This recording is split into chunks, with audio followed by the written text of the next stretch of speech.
Berdiri kata. Assalamualaikum warahmatullahi wabarakatuh.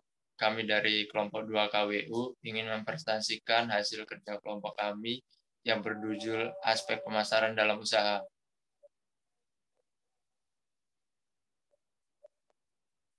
Nah, nama anggota kami yang pertama Dialog Utama dengan NIM 230-1209. Yang kedua ada Hidayatul Diana Prameswari dengan NIM 230-1214. Yang ketiga ada Fitria Wulandari dengan NIM 230-1221. Yang pertama ada pengertian aspek pemasaran.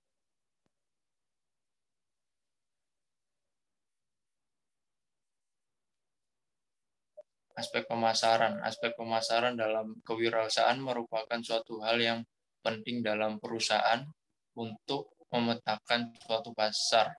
Pemasaran adalah kegiatan penelitian kebutuhan dan keinginan konsumen, menghasilkan barang atau jasa, menentukan harga, mempromosikan dan mendistribusikan barang dan jasa, atau suatu kegiatan yang mengusahakan agar produk yang dipasarkannya itu dapat diterima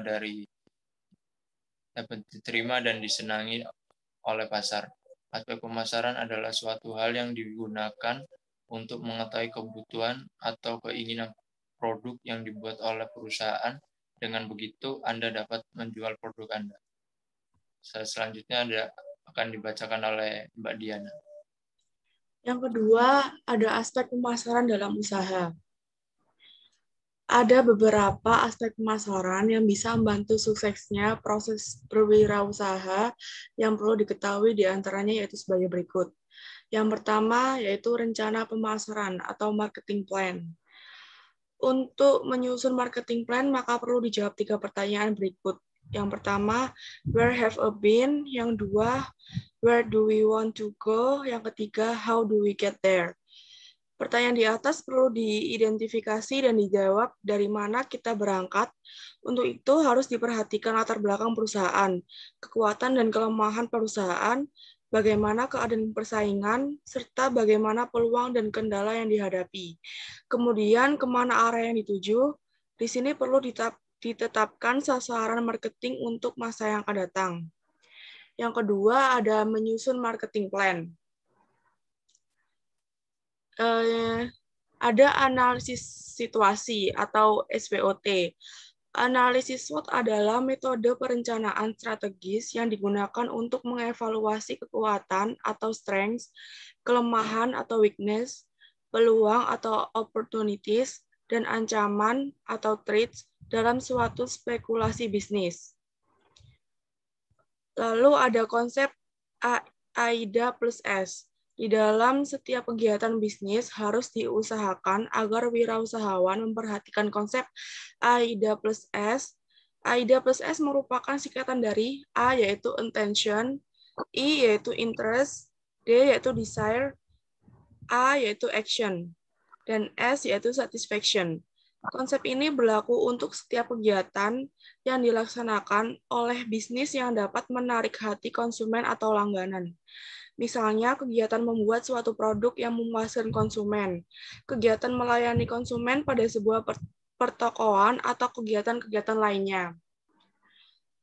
Yang ketiga, ada wirausaha harus melaksanakan konsep pemasaran. Ada 5 konsep yang berkembang, yaitu konsep produksi atau production concept.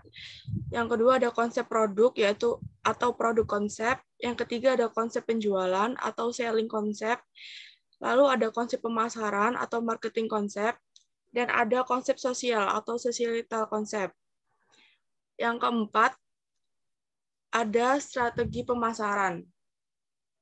Strategi pemasaran adalah memilih dan menganalisa pasar sasaran yang merupakan suatu kelompok orang yang ingin dicapai oleh perusahaan dan menciptakan suatu bauran pemasaran yang cocok dan yang dapat memuaskan pasar sasaran tersebut.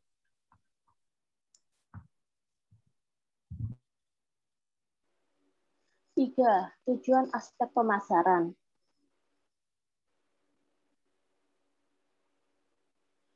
Tujuan dalam aspek pemasaran dapat diterapkan oleh orang yang menginginkan kesuksesan.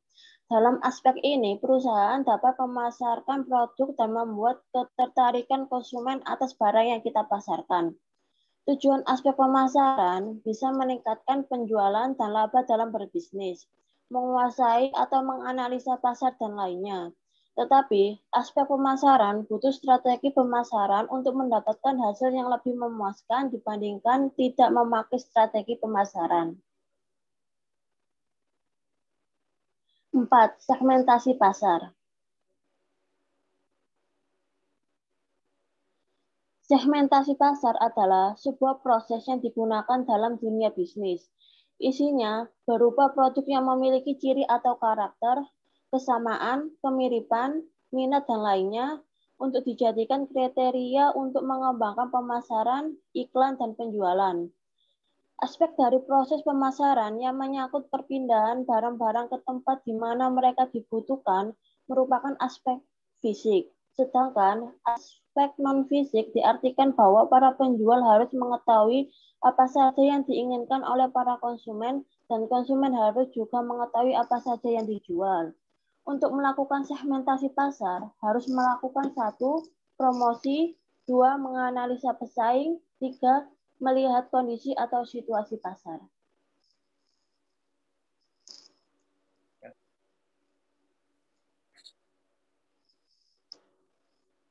Terima kasih dari kelompok kami. Kalau ada salah kata, mohon dimaafkan. Wassalamualaikum warahmatullahi wabarakatuh.